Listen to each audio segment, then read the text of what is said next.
Hello আলাইকুম। ওয়ালাইকুম আসসালাম। কে বলছেন? আমি রুবিনা বলতেছি ভাইয়া। রুবিনা, কেমন আছেন আপনি? ভালো আছেন রুবিনা? জি ভাইয়া, ভালো আছি। মাশাআল্লাহ, ভালো আছেন রুবিনা। কোথা থেকে বলতেছেন? আপনার দেশের বাড়ি কোথায়?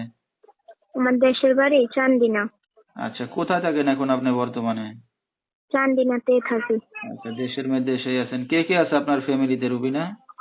আমার ফ্যামিলিতে বাবাও নাই, মাও নাই, আমি নানির কাছে থাকি। আচ্ছা, তো রুবিনা কি করেন এখন আপনি বর্তমানে? বাসা বাড়িতে কাজ করি। আচ্ছা, রুবিনার বিয়ে শাদী হয়েছে কিনা? না ভাইয়া, বিয়ে শাদী হয় নাই। বিয়ে শাদীর জন্য আসে মানুষের, যৌতুক চায়, সেজন্য দিতে পারে না, খাইতে পারে না, যৌতুক দিব কিভাবে। আচ্ছা, ঠিক আছে।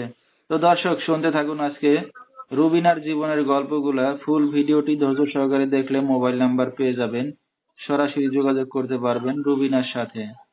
তো রুবিনা, আপনার নানি কি করে এখন? নানি বাড়িতে থাকে, নানির অসুস্থ। আচ্ছা, কোনো কাজ বাজ করতে পারে না, না? না না, আচ্ছা, আগে তো কাজ বাজ করে বাসা বাড়িতে কাজ করে খাওয়াইতো। এখন উনি অসুস্থ, তো সেজন্য কাজ করতে পারে না, এখন আমি কাজ করে খাবার লাগে। আচ্ছা, তো রুবিনা লেখাপড়া কতদূর করছেন আপনি? 3 তালাক পড়ছি ভাইয়া। আচ্ছা, বেশি লেখাপড়া করতে পারেন নাই, না? না না, আচ্ছা রুবিনা, যেখানে আছেন আপনাদের বাড়িঘর না বাসা ভাড়া নিয়ে থাকেন?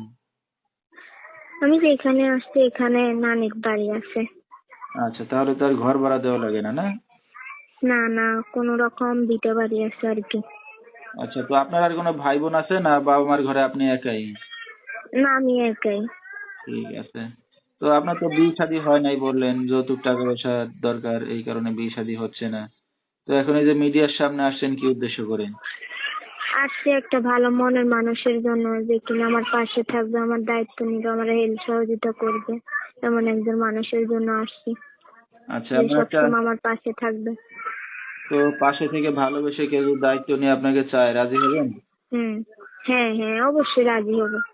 আচ্ছা, তো আপনার সাথে দর্শক ভাইরা কিভাবে যোগাযোগ করবেন? এই যে ভিডিওতে আমার ফোন নাম্বার দেয়া থাকবে। নাম্বারটা আপনি মুখে বলতে পারবেন? আপনি বলে দেন ভাইয়া। আচ্ছা, তো দর্শক আমরা শুনতেছিলাম রুবিনার জীবনের গল্পগুলা। যেহেতু বাবা মা নাই, এতিম একটা মেয়ে, তাকে নানির কাছে নিজে কাজ বাজ করে চলতেছে। তো একটা অবিবাহিত মেয়ে আসলে দুঃখ কষ্ট ছাড়া তো আর আসে নাই প্রতিবেদনে, হয়তো কোনো না কোনো সমস্যা হয়তো আছে। তো কেউ যদি তার পাশে এসে দাঁড়াতে চান বা দায়িত্ব নিতে চান, এই নাম্বারে যোগাযোগ করলে রুবিনাকে পেয়ে যাবেন। 01806303267 এই নাম্বারটাই হলো রুবিনার। তো রুবিনা, এই যে আপনি একটা অবিবাহিত মেয়ে, নিজে কাজ বাজ করতেছেন, তো রাত বেরাতেও অনেক দর্শক আপনাকে ফোন দেবে। তো রাতে কি একাই ঘুমান? হ্যাঁ, রাতে একা ঘুমাই, কত সময় নানির সাথে ঘুমাই, কোনো সমস্যা হবে না, ফোন দিলে সবাই পাবে। তবে ভাইয়া, সবারই তো মা বোন আছে যে আমার পাশে থাকবে, আমার বিয়ে শাদী করবে, এমন মানুষের যেন আমার ফোন দেয়। আচ্ছা, ফালতু ফালতু লোক যেন না ফোন দেয়। কারণ যেহেতু আসছেন বিয়ে শাদী করার জন্য বা পাশে কাউকে পাওয়ার জন্য, তো জি, যে আপনাকে পাশে পেতে চাইবে বা দায়িত্ব নেবে, তারাই জানি আপনাকে ফোন দেয়, তো হ্যাঁ হ্যাঁ। ঠিক আছে। তো দর্শক বিস্তারিত জানতে সরাসরি ফোন করবেন, ভিডিওর স্ক্রিনে নাম্বারটা পেয়ে যাবেন। আজকের মতো